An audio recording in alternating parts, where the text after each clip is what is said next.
Hey everybody, it's Wes with Fundamental Games, here to do another Kickstarter review of a tabletop board game that's currently crowdfunding.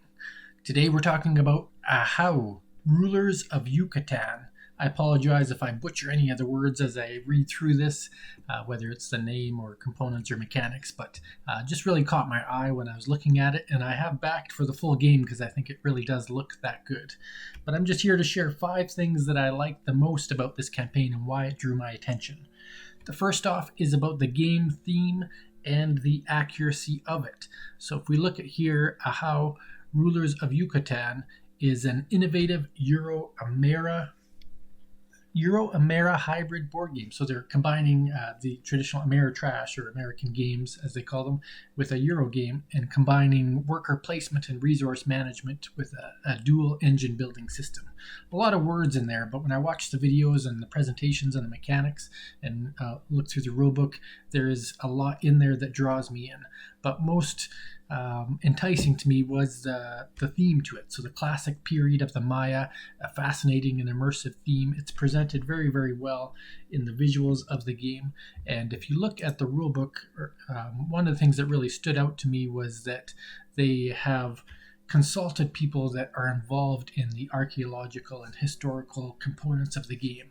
They've got David Anderson and Josh Snell are people that they refer to, and if you look through in some of the review videos and their website as well, it really does talk about how important it was to them to make sure that the Mayan history and culture were represented properly in their game, and they weren't just taking pictures of things and creating it just for the sake of creating it. So that's one thing that I really liked about it, is the theme really does have this truth to it and learning about it. Here's an example here. A Mayanist, David S. Anderson, a professor of anthropology and archaeology at the University of Virginia, provides insight on several aspects of the game. You can even look at their Twitter feed for that. So that's the first thing. Second thing I like is that it has a worker placement mechanic that is combined with a hidden initiative mechanic. So again, hard to explain here, but the visuals of this game really stand out. But one thing that you do in the game, maybe I can find an example here. As we scroll through their gifts and such like that. So simultaneously, all players select 2 region cards from their hand, and they are double-sided, I believe. They put one card face down that determines the region they're going to go into, and then the other card determines kind of the initiative and who gets to act first in that particular region. And if 2 players have a ruler in the same region, then there is a potential for confrontation. But the first part I like is that just that hidden blind choice mechanic where you're simultaneously choosing what area of the board to go in by hiding a card. You all reveal it at the same time and then decide where your workers are going to go. And that kind of tethers into the third thing I like about this game. The Kickstarter itself presents very well the mechanic that there is conflict that's going to happen, but that conflict is not to the doom and chagrin of the loser. Both players still benefit after the conflict takes place. The winner gets to stay in their region and get a little perk. The loser goes to an adjacent region but still gets a weapon and still gets to go to a placement in that particular region. And sometimes if they work it out properly, they might plan to lose so that they can force themselves into a particular region. So I really like the conflict mechanic and the way that plays out in this game and how they communicate it very well, both in the Kickstarter and in the videos that some of the reviewers talk about. The fourth thing I like is that there is a huge design team.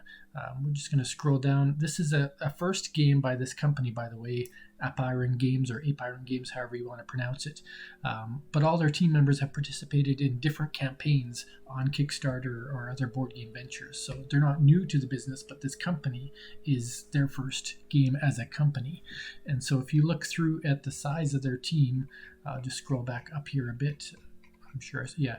So they've got designers, artists, public relations, marketing consultants, special video, TTS mod.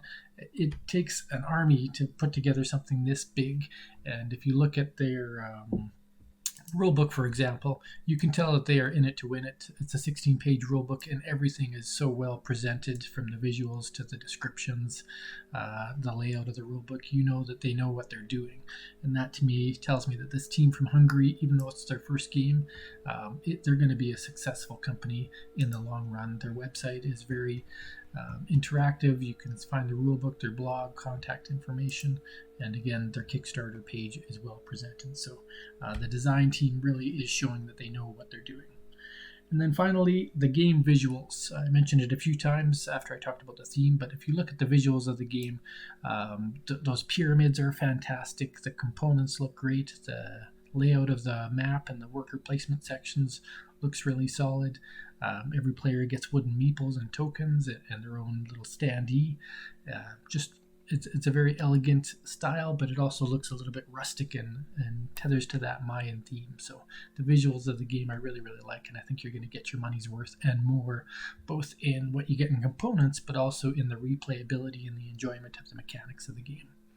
So there you have it, 5 things I like about this Kickstarter. It's already funded, so you know that they're going to produce the game. It's over $40,000 US raised, over 700 backers, and still 3 weeks plus to go. It's only been on Kickstarter for a couple of days now, so they're really just getting their feet wet. This campaign will do well over $100,000, I'm sure, which for a first-time creator and a first game is great. Even though they have a big design team behind them, they need to prove that to the audience that they're worth investing in, and I would say that they are. As always, if you have any thoughts about this particular campaign, by all means, throw it in the comments. Let us know. Did you back it? Did you not? Did you watch the videos? Did anything pique your interest? And feel free to subscribe or follow or share the video as you wish. Thanks as always, and have a wonderful day.